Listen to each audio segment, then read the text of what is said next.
जिंदगी का सबसे बड़ा दर्द तब होता है जब एक माँ अपने बच्चे को बचाना चाहकर भी उसे बचा नहीं पाती। यह कहानी है शेरनी कैली की, जिसकी दुनिया उस दिन बिखर गई जब उसके मासूम शावक को एक आरामदार शेर ने मार डाला।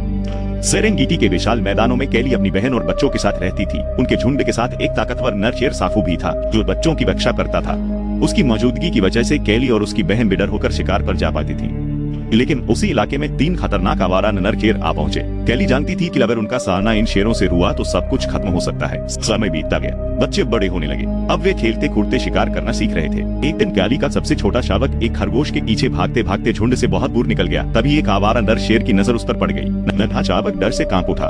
वह भागना चाहता था, लेकिन उसके पैर जैसे जमीन में धंस गए थे। कुछ ही पलों बाद उसकी जर्द हरी चीख पूरे मैदान में गूंज उठी। आवाज सुनते ही कैली पागलों की तरह दौड़ी, लेकिन तब तक बहुत देर हो चुकी थी। उसका बच्चा मर चुका था। कैली सिर्फ दूर जाते उस नर शेर को देखती रह गई। वह बदला भी नहीं ले सकती थी, क्योंकि उसका छोटा सा झुंड उन 3 नर शेरों के सामने बेहद कमजोर था। बाकी बच्चों को बचाने के लिए वहां से जाना ही एकमात्र रास्ता था। मजबूर होकर कैली अपने पुराने झुंड के पास लौट गई, उसी झुंड के पास जिसने कभी उसे स्वीकार करने से इनकार कर दिया था।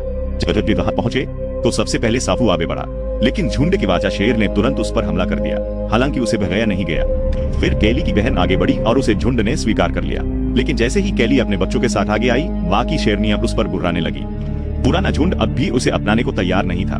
कैली चुपचाप झुंड के किनारे रहने लगी। उसे पता था कि यहाँ जगह बनाने के लिए उसे खुद को साबित करना होगा। कुछ दिनों बाद उसने अकेले एक बड़े हिरण का शिकार किया। पूरा झुंड उसके शिकार पर टूट पड़ा, लेकिन उसी दिन के बाद पहली बार कैली को फिर से झुंड का हिस्सा मान लिया गया। अब उसके बच्चों को सुरक्षा मिल चुकी थी। काफी समय बाद उसकी जिंदगी में थोड़ी शांति लौटने लगी। लेकिन तभी प्रकृति ने एक और परीक्षा ले ली। भीषण गर्मी और सूखे ने पूरे मैदान को झुलसा दिया। फिर एक रात आसमान से बिजली गिरी और देखते ही देखते जंगल में भयंकर आग फैल गई। चारों तरफ अफरा तफरी मच गई। सभी शेर अपने बच्चों को लेकर सुरक्षित जगह की ओर भागने लगे। लेकिन तभी वही 3 आवारा नर शेर लौट आए। इस बार कैली पीछे नहीं हटी। अपने बच्चों को बचाने के लिए वह अकेली ही उन नर शेरों से भिड़ गई। वह पूरी ताकत और हिम्मत के साथ लड़ती रही ताकि उसके बच्चे सुरक्षित दूर निकल सकें। पूरी रात आग जलती रही। सुबह जब सब शांत हुआ तो कैली अपने झुंड से बिछड़ चुकी थी। उसके साथ सिर्फ 2 बच्चे थे, तीसरा कहीं खो गया था। तभी अचानक बारिश शुरू हो गई। तेज बारिश ने आग बुझा दी और सूखी धरती पर फिर से जीवन लौटने लगा। लेकिन कैली अब भी अपने खोए हुए बच्चे को ढूंढ रही थी। फिर दूर उसे अपनी बहन दिखाई दी और उसके साथ था उसका खोया हुआ शावक। उसे देखते ही कैली दौड़ पड़ी, मानो उसकी टूटी हुई दुनिया फिर से जुड़ गई हो। कुछ दिनों बाद उन्हें एक मरा हुआ हाथी मिला।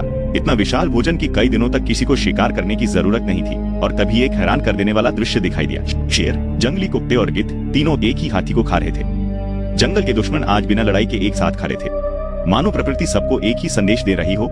मुश्किल समय में जिंदा रहने के लिए कभी कभी दुश्मनों को भी साथ रहना पड़ता है। और एक माँ अपने बच्चों के लिए हर दर्द, हर लड़ाई और हर खतरे का सामना कर सकती है।